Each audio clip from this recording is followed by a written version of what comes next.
Well, the state of the company is maybe better than it was a couple of days ago. For sure, it was on shaky ground for a few days, but now the CEO of Engineered Structures Incorporated is out of a job. Thomas Hill submitted his resignation just after 2 this afternoon, 4 days after twice throwing a Nazi salute at a company get-together. And in case you haven't seen the video, last Thursday, ESI held its annual State of the Company meeting at the Boise Center. A few minutes or so into that meeting, CEO Hill did this.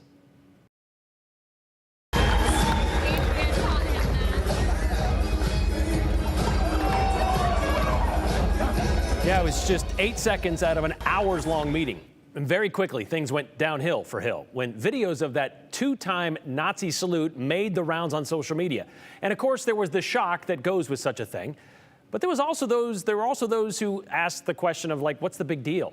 Make no mistake, though, it is a big deal, which is why this afternoon, Hill resigned, saying, while my behavior was never intended to promote hatred or extremist views, I recognize it has rightfully generated intense backlash and has overshadowed the mission of our company.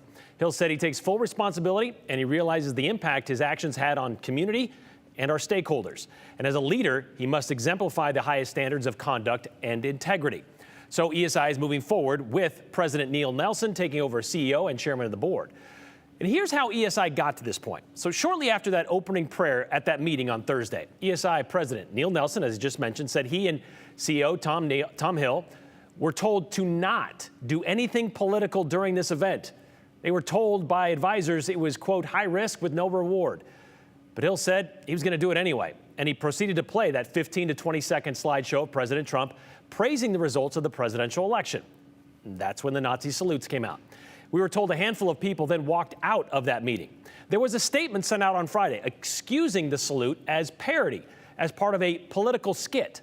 Unfortunately, my recent attempt at humor and parody fell short and is being used by others to unfairly judge me, Hill wrote.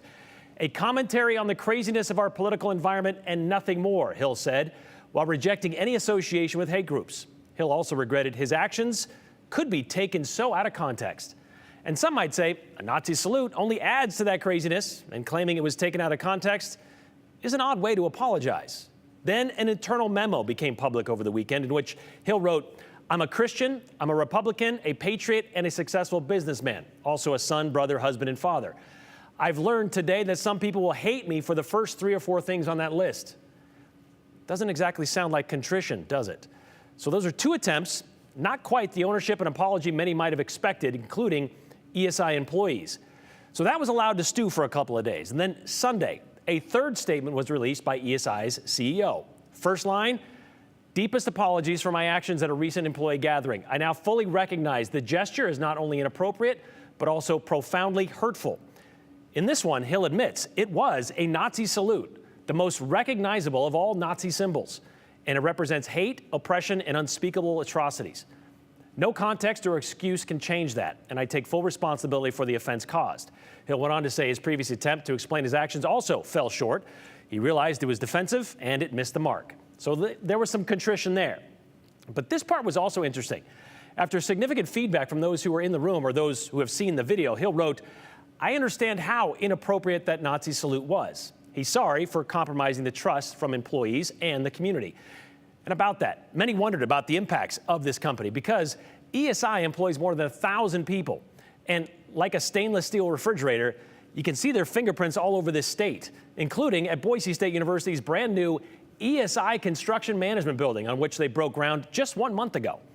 The latest in construction technology, we're told, featuring a 40-seat computer lab, classrooms, and a 3,300 square foot high bay with an overhead crane.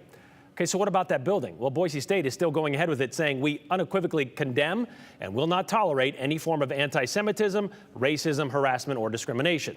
We've spoken with senior leadership at ESI about this matter.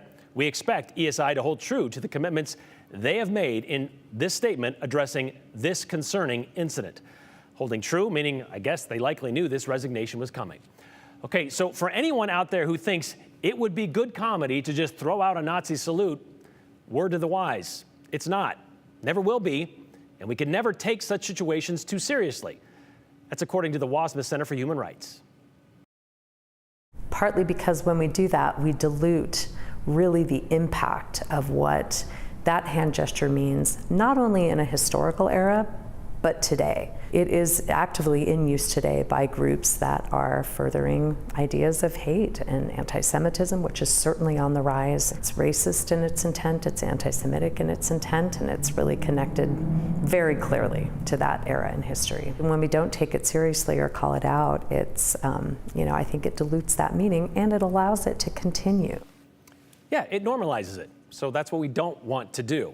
We did reach out to CSI to see if, or ESI, excuse me, to see if their CEO would speak to us, Thomas Hill, but he was obviously working on other things and declined to participate in an interview. But it's worth noting, there was a part of that Sunday statement, and even in the email that went out today, where Hill wrote, ESI will revisit this respectful workplace training to make sure employees fully understand the impact of such actions, the importance of maintaining an environment of respect. In other words, they're going to be having training on diversity, equity, and inclusion now.